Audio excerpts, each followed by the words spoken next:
Un pêcheur était assis sur la rive d'une rivière dans un grand et solitaire parc d'État. Il était là, tranquille, il voulait juste pêcher un peu, rien de particulier apparemment. À un moment donné de l'après-midi, il a entendu un son qui n'avait rien à voir avec cet endroit. C'était quelqu'un qui pleurait, un sanglot un peu étouffé qui venait de quelque part près d'une berge de la rivière. Le pêcheur était resté immobile, ne sachant pas vraiment quoi faire. Peu après, il a entendu un coup de feu, un seul coup, et le silence est de nouveau retombé.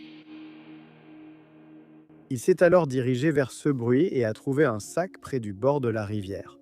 Il l'a ouvert et à l'intérieur, il a trouvé une pièce d'identité. Le nom était celui d'une femme de 30 ans qui habitait à plus de 100 km de là et qui, jusqu'à ce matin-là, semblait organiser sa vie pour aller de l'avant.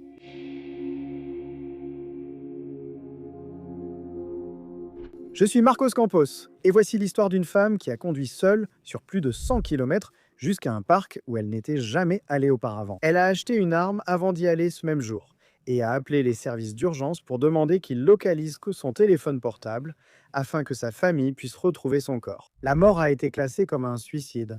Affaire classée alors? Mais est-ce vraiment le cas? Pourquoi sa famille a-t-elle refusé d'accepter cette version? Est-ce à cause des choses que cette femme faisait? Parce qu'elle dénonçait la police les mois précédents? Et que personne n'a rien fait et qu'on va enquêter ensemble? Laissez un like ou un commentaire, même juste un emoji. Devenez membre si possible. Chaque semaine, plusieurs histoires similaires sont publiées ici. Voici les données. Passons aux faits.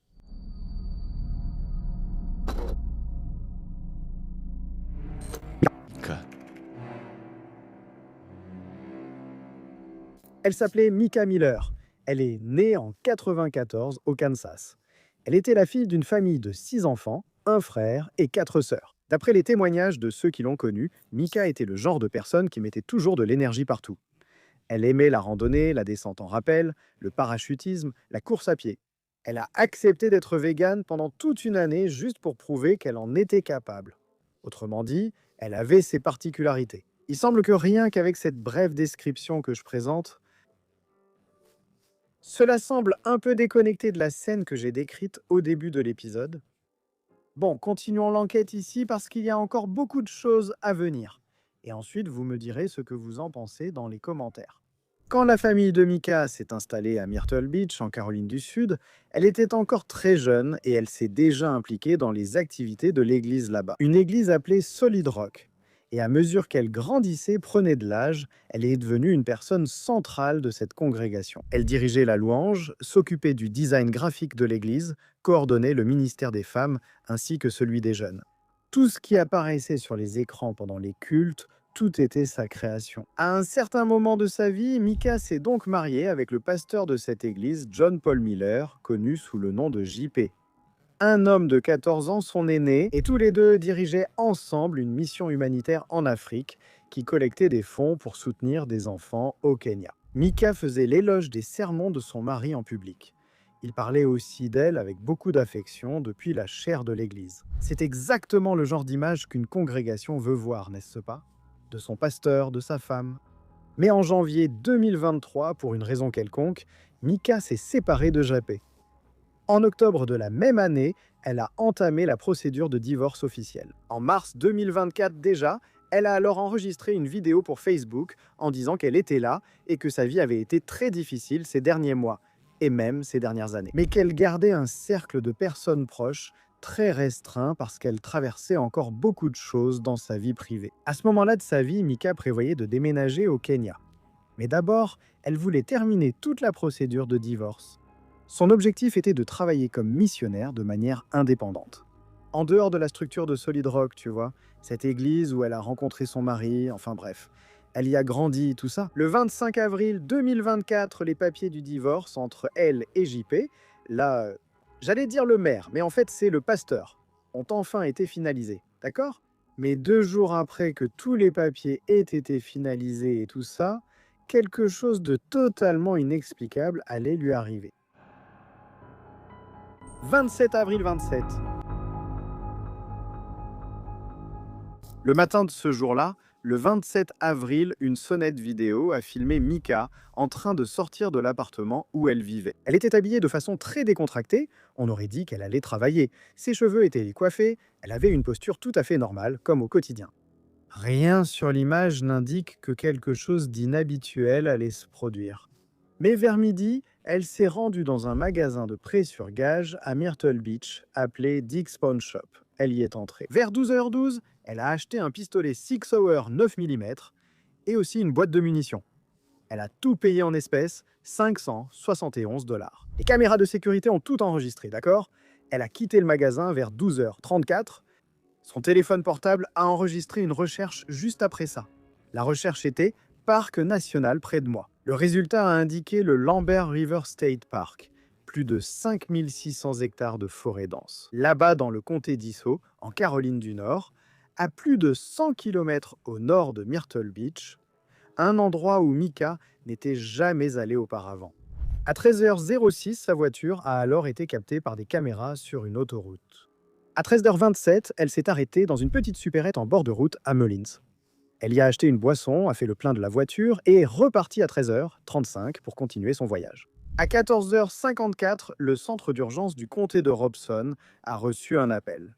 C'était Mika. Elle a demandé à l'opérateur s'il pouvait localiser son téléphone, précisant qu'elle comptait se suicider et voulait que sa famille retrouve son corps. L'opérateur a essayé de maintenir la conversation en ligne, mais Mika a raccroché. La centrale a essayé de rappeler, mais personne n'a répondu. Des policiers ont alors été envoyés à 15h03. Ils sont arrivés au parc vers 15h30 et ils ont alors commencé les recherches avec les gardes forestiers, des drones. Et c'est là qu'ils ont trouvé ce fameux pêcheur que je vous ai présenté au début de l'histoire. Ce gars-là qui avait entendu des pleurs, un coup de feu, puis avait trouvé un sac avec des papiers d'identité, etc. Peu après, le corps de Mika a été retrouvé dans l'eau. L'arme était près d'elle, là dans l'eau aussi. Le numéro de série correspondait à l'étui trouvé sur le siège passager de la voiture de Mika. Une boîte de munitions était dans la console centrale. Le reçu de ce jour-là était dans la boîte à gants de la voiture. Mika avait 30 ans. Et face à tout cela, je pose la question. S'agissait-il d'une affaire classée de mort auto-infligée? Ou y avait-il autre chose et l'affaire ne faisait que commencer? Eh bien, c'est ce que l'enquête devait déterminer, n'est-ce pas? L'enquête a été rapide. La police a reconstitué le trajet de Mika grâce aux caméras et aux relevés téléphoniques. Le médecin légiste a examiné son corps et a indiqué que la blessure était effectivement compatible avec un tir auto-infligé. La mort a été officiellement classée comme un suicide le 7 mai.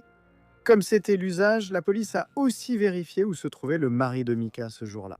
JP était parti pour Charleston la veille, pour un événement là-bas, et il y a passé la nuit. Des caméras sur les autoroutes qui capturant les plaques d'immatriculation des voitures. Elles ont reconnu, ou plutôt capté, le pick-up du pasteur JP sur la route vers 2h22 le 27, plus d'une demi-heure avant l'appel de Mika au service d'urgence.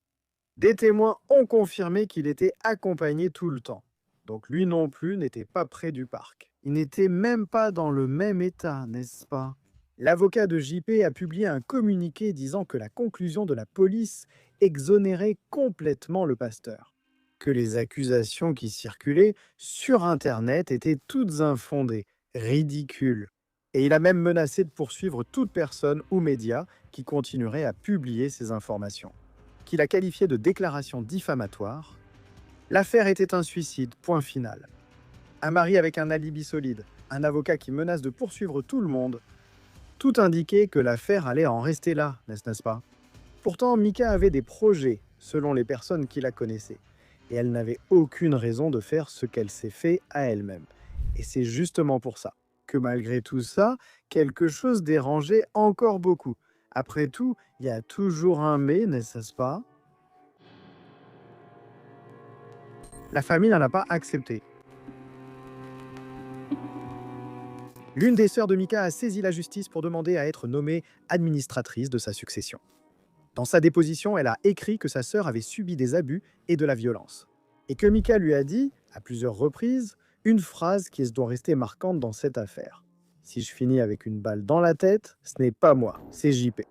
Des amis de Mika ont aussi témoigné publiquement, expliquant que la veille de sa mort, elles échangèrent des messages sur le fait d'aller à l'église le dimanche et l'aide au paiement de la voiture. À propos de la vie, d'aller de l'avant, bref, une série de choses banales. L'une d'elles a dit que le dernier message de Mika ne ressemblait pas à celui de quelqu'un prêt à mourir. Ça ressemblait à quelqu'un qui organisait sa semaine. Et au sein même de l'église, quelqu'un a aussi brisé le silence. Bernard Kennerson. C'était l'un des anciens de la Solid Rock. Il jouait de la basse pendant la louange, supervisait le quotidien de l'église. Et dans la nuit du 27, vers 23h15, il a reçu un appel d'un assistant de JP. Et cette personne aurait dit qu'elle avait besoin d'un message prêt pour le culte de dimanche parce que Mika était morte. Kennerson s'est assis là, a essayé de digérer l'information et a dit que c'était vraiment terrible. Il a alors commencé à préparer quelque chose. Moins de 10 minutes plus tard, il a reçu un message texte de JP. Il disait qu'il allait prêcher normalement le lendemain. Le dimanche matin, moins de 12 heures après avoir appris que sa femme était décédée, JP était monté en chaire. Église là où tout a commencé, et il a prêché tout le sermon, du début à la fin, sans mentionner Mika, sans s'arrêter. La congrégation a tout écouté, comme elle le faisait pour n'importe quel autre sermon du dimanche, sans rien savoir pour l'instant. Quand il a terminé, JP a regardé la congrégation et a dit qu'il avait une annonce à faire, que Mika était morte, que la mort avait été, selon ses mots, auto-infligée, qu'elle n'allait pas bien mentalement, et il a demandé à tout le monde de se lever et de quitter l'église en silence, sans parler du sujet entre eux. Ce moment a été filmé et vu par des millions de personnes sur les réseaux sociaux. C'est alors que l'opinion publique a commencé à changer et à trouver certaines choses étranges. Mais pas forcément à cause d'une preuve ou d'un témoignage, mais à cause des sous-entendus, tu vois. Par la façon dont cet homme a annoncé la mort de sa femme, apparemment d'une manière froide, un certain contrôle, une sorte de maîtrise implicite du récit, la demande ou l'ordre, qui sait, de garder le silence. Toute la congrégation a obéi et est sortie en silence. Nous n'allons pas faire d'appel à l'autel aujourd'hui. À la place, je vais vous demander de vous lever et je vais faire une annonce. Et après l'annonce, je vais vous demander de quitter l'église en silence et de ne pas parler de l'annonce ici dans le bâtiment, s'il vous plaît, si vous le pouvez. Alors, vous pouvez vous lever. Avant de faire l'annonce, je veux aussi vous dire que je vous demande de continuer à venir à l'église, de servir et de donner pendant encore un petit moment. Vous voyez, quelque temps. Je vais prendre une petite pause. Je ne veux pas avoir à m'inquiéter pour l'église. Ma pause pourrait durer quelques jours, quelques semaines, je ne sais pas. J'ai reçu un appel tard hier soir. Ma femme est décédée. Oui, elle s'est donnée la mort et ça s'est passé en Caroline du Nord. Et nous allons organiser ses funérailles dimanche prochain ici à 15 heures. Donc, c'est tout ce que je peux faire. Oui, je fonctionne juste à l'adrénaline en ce moment. Alors, priez pour moi, mes enfants et tout le monde. Et elle était... Vous saviez qu'elle allait mal mentalement et avait besoin de médicaments. Il était difficile de la joindre. Quelques jours plus tard, lors d'une réunion avec les musiciens de l'église, le pasteur JP a dit que toute cette agitation était l'œuvre du diable et que ça passerait dans 2 semaines à peu près. Autrement dit, il disait qu'elle était dans un très mauvais état d'esprit. Et il a organisé une cérémonie commémorative dans sa propre église, au même moment où la famille de Mika en organisait une autre. Il a dit au moins 4 fois qu'il avait essayé de la ressusciter à l'une de ces occasions. Il a dit que lorsqu'il a appris la mort, il pensait que la famille de Mika avait inventé la nouvelle. Kennerson, tu te souviens de ce gars qui a reçu l'appel pour faire un discours, etc. C'était donc un des membres clés de l'église, comme je l'ai dit. Il s'est barré, il est parti. La congrégation, donc, qui selon les gens là-bas, comptait presque 700 personnes, est tombée à moins de 50. Tous les dimanches, des manifestants ont commencé à se rassembler devant l'église, avec des pancartes demandant justice pour Mika. Tout semble s'être effondré pour JP, écarté de ses fonctions ministérielles par un superviseur de l'église. La question principale a alors changé de ton. Ce n'était plus ce qui était arrivé à Mika Miller, mais ce que cet homme faisait à Mika Miller avant sa mort. Ce que Mika avait essayé de raconter. Vous vous rappelez que le mariage s'est terminé soudainement, quand on écoute l'histoire depuis le début, non ? Elle est arrivée toute jeune en ville, elle a commencé à faire du bénévolat à l'église, puis elle a rencontré le pasteur, on ne sait pas quand elle l'a rencontré. Puis ils ont commencé à sortir ensemble, ils se sont mariés, et puis soudainement Mika se sépare. Elle veut déjà les papiers du divorce pour partir, elle veut déménager au Kenya. Bon, en réalité, ce n'était pas si soudain que ça. C'était comme ça, d'accord? Comme vous devez déjà le supposer. La réponse, ou plutôt certaines des réponses, se trouvaient dans les signalements que Mika avait déposés dans les mois précédant sa mort. Et quand ces signalements ont commencé à apparaître, ce qui est ressorti, c'est un schéma que personne de l'extérieur ne connaissait. Mais ce qui dérange le plus, c'est que lorsque les signalements étaient assez déposés, rien ne se passait réellement pour protéger Mika. Regarde bien, en février 2024, Mika s'est rendue dans un Walmart de la région où ils habitaient et, soi-disant, elle a laissé sa voiture garée là-bas. Et ce même jour, le 8 février, elle a été internée de force dans un hôpital psychiatrique. C'est vraiment comme dans un film, tu vois la scène, tu sais, hein, où la personne reste là, un peu sans réaction. Il y a toute cette question de manipulation mentale. C'est vraiment comme un scénario de film d'horreur psychologique, tu vois. Eh bien, d'après ce que Mika a raconté plus tard à la police, celui qui a fait tout ça et qui l'a fait interner, c'est JP. Elle est restée hospitalisée pendant 2 jours, 48 heures. Il n'existe pas de détails publics sur la façon exacte dont cela s'est passé, d'accord les gars? On ignore si elle était au Walmart, si elle y a été surprise, si elle a laissé sa voiture là, ou si elle était ailleurs lors de son hospitalisation. Bref, ces détails hein, ne sont pas vraiment approfondis, d'accord? Ce qu'on sait, c'est que lorsqu'elle a été autorisée à sortir de l'hôpital, donc le 10 février, c'est-à-dire 2 jours plus tard, l'équipe de l'hôpital lui a dit que son mari était venu pendant son hospitalisation et avait pris son sac où se trouvaient les clés de la voiture. Donc Mika, quand elle est sortie de l'hôpital, est allée au Walmart et a effectivement constaté que la voiture n'était plus là. Elle a alors signalé cela comme un vol. Elle s'est assise devant le policier et a tout expliqué. L'hospitalisation, la manipulation mentale, les chantages. Le gaz est allé chercher son sac, ses clés de voiture. Alors le policier a appelé JP, tu vois. Et le gars a expliqué, tu vois, il a dit qu'ils n'étaient pas légalement séparés, que Mika souffrait de troubles mentaux, qu'elle avait des épisodes annuels où elle devenait imprudente et qu'il n'allait pas rendre la voiture pendant 1 mois. La police a conclu que le couple était encore légalement marié à ce moment-là et que la voiture était un bien conjugal.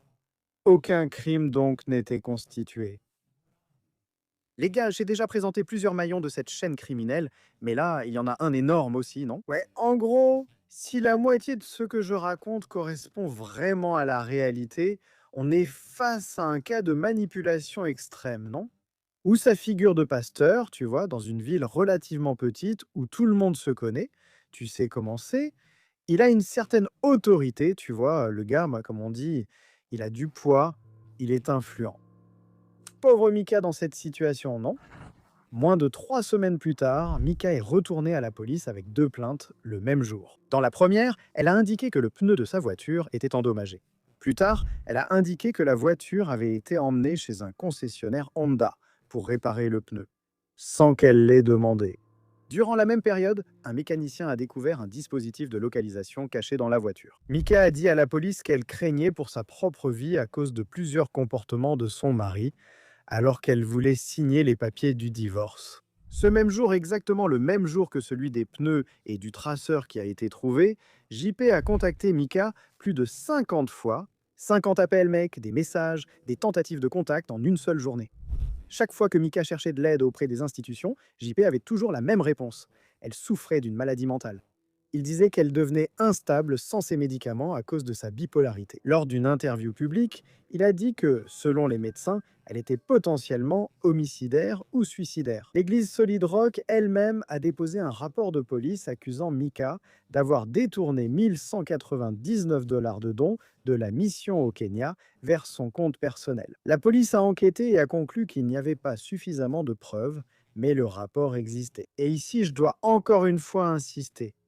Bien sûr, il y a la version de l'un et de l'autre, mais en tenant compte de la fin qu'a connue Mika, tous ces petits liens, quand il y a de la version de l'autre côté, la police enquête et ne trouve aucune preuve concluante. On commence alors à constituer un dossier à l'encontre de celle qui l'accuse, n'est-ce pas? Ou vous pensez que non? Eh bien, depuis la chaire de l'Église, disons, depuis son autel d'entité suprême. JP a commencé à utiliser les sermons du dimanche pour parler de Mika.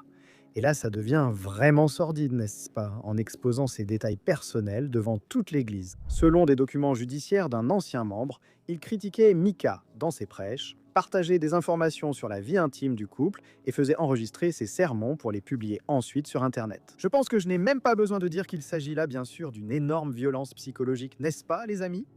Mais écoutez, ça peut empirer. Et même pire, depuis l'âge de 10 ans,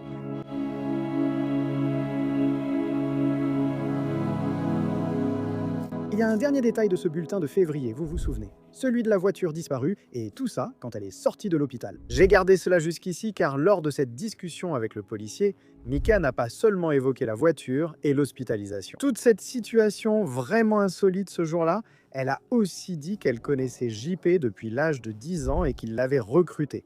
C'est le mot qu'elle a utilisé, d'accord? Je ne sais pas ce que ça veut dire. Pendant qu'elle travaillait, je sais ce que ça signifie, mais je ne sais pas ce que ça veut dire dans ce contexte. Donc, il l'a recrutée pendant qu'elle travaillait pour lui à l'église, là-bas, à Solid Rock. Jusqu'au point où ils se sont mis ensemble et se sont mariés. La sœur de Mika a dit plus tard qu'elle pensait qu'elle avait peut-être confondu l'âge avec l'année. Genre, 10 ans au lieu de 2010, c'est ce qu'elle aurait dit. Et que l'approche de JP a commencé quand Mika avait environ 14 ou 15 ans, quoi qu'il en soit. Un fait demeure. JP a 14 ans de plus qu'elle, n'est-ce pas? Donc, si c'était 14, il aurait déjà 28 ans. Et ce truc avec la sœur remet aussi un peu en question la parole de Mika. Ça donne même l'impression de crédibiliser d'une certaine façon ce que le pasteur disait, non? Enfin, c'est mon ressenti. Si vous en avez un autre, dites-le moi en commentaire. Mais attendez un peu, ça va devenir grotesque maintenant. Quand on reconstruit la chronologie, voilà ce qui apparaît, les amis. Mika est arrivée à Myrtle Beach où se trouve l'église, probablement adolescente, voire préadolescente. Elle a commencé à fréquenter la Solid Rock et à travailler pour JP. À un moment donné, elle est devenue la babysitter de ses enfants et aussi de ceux de sa première épouse, Allison Williams. Elle est aussi un élément clé ici, d'accord? Cette Allison-là. Selon des documents judiciaires présentés par Allison elle-même, l'ex-femme du pasteur, dans une procédure de garde, JP a commencé une liaison avec Mika alors qu'elle était encore la babysitter de la famille. Ici, nous avons un point qui reste flou, on ne peut pas faire de grandes déductions ici, mais pour qui sait lire entre les lignes, un simple indice suffit. Le mariage de JP et Allison s'est terminé en 2016. En 2017, JP s'est déjà marié avec Mika. Elle avait alors 23 ans à ce moment-là. Allison a également déclaré sous serment que JP avait un historique d'infidélité chronique, y compris, selon elle, des relations avec des prostituées et une conduite sexuellement inappropriée avec des membres mineurs de son église là-bas. Il semble que Mika ait été choquée par un système avant d'avoir l'âge ou l'autonomie pour décider s'il voulait être là ou non. Une adolescente qui rencontre un pasteur dans son église, travaille pour lui, s'occupe de ses enfants et finit par l'épouser. Écoute, il y a des gens qui disent, et ils l'ont dit, aussi incroyable que cela puisse paraître, que les choses se sont faites naturellement. Mais si ce qu'on dit du pasteur est aussi vrai, alors ce n'est rien d'autre qu'un prédateur sexuel. Un salvaire, n'est-ce pas? Mais bon, on doit se baser sur ce qui est officiel, non? Je sais que vous devez vous demander ce qu'il en est de sa famille, n'est-ce pas? Malheureusement, les gars, je ne sais pas comment ça s'est passé. Là aussi, ce ne sont que des suppositions. C'est juste une hypothèse de ma part, mais réfléchissez.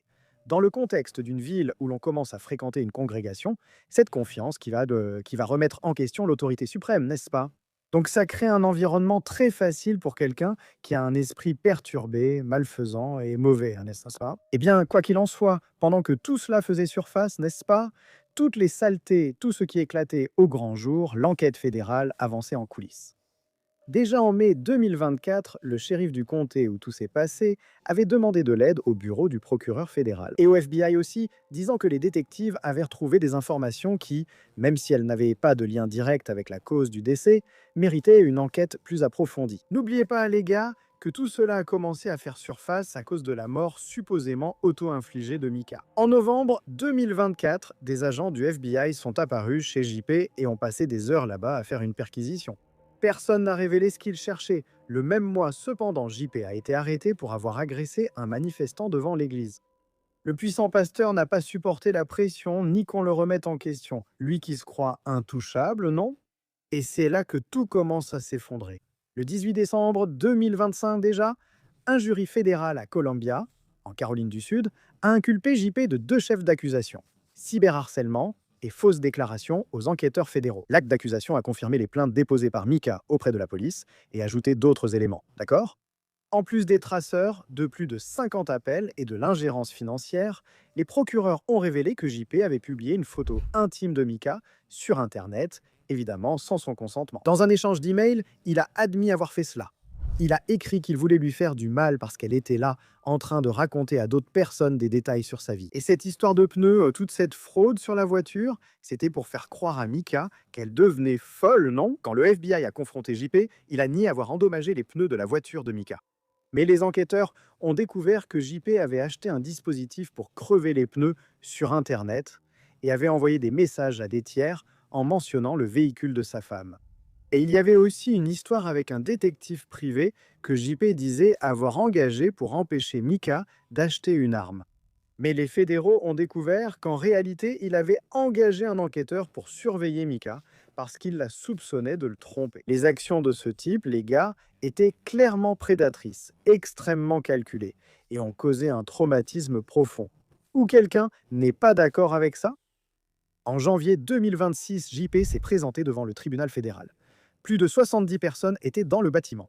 Il a plaidé non coupable. La caution a été fixée à 100 000 $ avec bracelet électronique et interdiction de quitter la Caroline du Sud. En mars, sa défense a alors demandé un report et le procès a finalement été fixé pour avril 2026.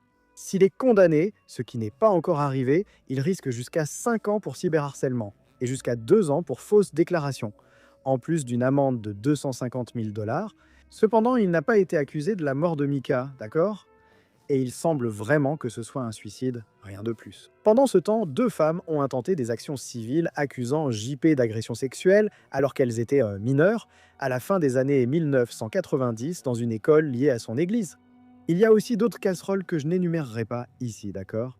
Mais je pense qu'elles méritent une enquête. Parce que s'il est condamné, s'il l'est, vous avez vu que la peine est ridicule, non? Mais je dois avouer que j'ai été déçu qu'il n'ait pas été tenu responsable pour ce qui est réellement arrivé à Mika. Après tout, si la moitié de tout ce qui a fait l'objet d'une enquête et que je vous ai raconté ici est vrai, elle a littéralement vécu un enfer entre les mains de ce type, n'est-ce pas? Mais attendez, ce n'est pas encore fini, d'accord? La 3e épouse. Revenons un peu en arrière. En juin 2025, 13 mois après la mort de Mika, c'est ce mois-là que JP s'est marié pour la 3e fois. La cérémonie a eu lieu sur une plage, avec des gardes armés. La mariée est Suzy Skinner, veuve de Chris Skinner, un vétéran de guerre paraplégique de la communauté de Myrtle Beach. Vous pensez que c'est juste une information aléatoire? Attendez de voir. Chris est mort noyé en septembre 2021 quand son fauteuil roulant est tombé dans la piscine d'une résidence. La mort a été classée comme accidentelle, selon le témoignage de la première épouse de JP, Allison Williams. Tu te rappelles que j'ai dit qu'elle était essentielle dans tout ça? Donc selon elle, Chris Skinner, cet homme qui est décédé, aurait confronté JP 2 semaines avant de mourir, lui demandant de s'éloigner de sa femme et de ses enfants. Allison a écrit que c'était glaçant de savoir que les conjoints des deux, du nouveau petit couple là, JP et Suzy, étaient à mort. Et la circonstance. Des circonstances, pour le moins, insolite. Aucun des 7 enfants du couple n'a assisté à leur cérémonie, d'accord? En avril 2026, Abigail Francis, la sœur de Mika, l'une d'entre elles, est allée au Sénat de Caroline du Sud et a déclaré que Mika avait fait tout ce qu'on dit à une personne en situation d'abus de fer. Aller voir la police, déposer une plainte, engager une avocate, demander une mesure de protection, préparer les papiers du divorce, et elle a été abandonnée à chaque fois qu'elle a essayé de demander de l'aide. Est-ce que c'est à cause de la position du noble représentant, le pasteur, que je vous pose la question? L'église là-bas a fermé ses portes, d'accord? La propriété a été vendue pour plus de 2 millions de $. À la fin du mois d'avril 2024, un pêcheur assis sur la rive d'une rivière a entendu quelqu'un pleurer. Il ignorait totalement ce qui se cachait derrière ses pleurs. Ensuite, il a entendu un coup de feu qui est symboliquement un point final à tout un cauchemar. Il ne savait pas qui était cette femme ni ce qui l'avait amenée là. Il ne savait pas qu'elle avait essayé de toutes les manières possibles de sortir d'un mariage avec le diable. Il ne savait pas que le lendemain, ce même diable allait monter sur une chaire d'église et demander le silence. Pratiquement un silence littéral sur ses péchés. Heureusement, malgré tout, le silence n'a pas duré. Face à ce cas triste pour Mickey et répugnant de la part de ce salaud, je vous demande ce que vous en pensez. Est-ce que tous les aspects de cette enquête ont été résolus? Ce coup de feu? Ce coup de feu, quel était ce coup de feu? C'est encore là, tu vois. On ne peut pas faire d'inférence, mais je ne sais pas. Dites-moi dans les commentaires ce que vous en pensez. Merci beaucoup de votre compagnie, bisous du roux, et à bientôt pour le prochain épisode.